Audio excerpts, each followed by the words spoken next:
Australialaisyhtye halusi kertoa tarinan naisesta, joka ei lukeutunut aivan pienikokoisimpiin lähimmäisiin. Rinnan ympärys oli yli metrin ja painoakin 120 kiloa elämän iloa. Nimeltään Rosie, kyseessä siis AC/DC:n kappale Whole Lotta Rosie, joka päätti albumin Let There Be Rock. Biisistä tuli välittömästi osa AC/DC:n live-ohjelmistoa sen verran oleellisesti, että on säilyttänyt paikkansa siinä aina tähän saakka. Viime vuosina laman takaa höystämään on kohonnut valtava puhallettava nukkekin.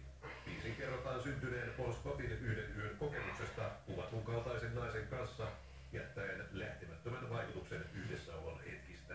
Bändi antoi haastatteluissa myös ymmärtää, että Scottin naismaku kohdistui nimenomaan XXXL-kokoon, mutta ryhmän lausuntoja ei välttämättä ole koskaan kannattanut ottaa ihan 100-prosenttisina faktoina. Whole Lotta Rosien käsmäriffi lähtee kuljettamaan kappaletta välittömästi kiitolinja vauhtia, jos kohta Angus Young on siinä hieman hallittanut Chuck Berryn jo vuonna 1955 levyttämää kappaletta No Money Down. Sinänsä tämä ei ole suurikaan ihme, kunhan Angus Young kuvakseen nimenomaan Berry.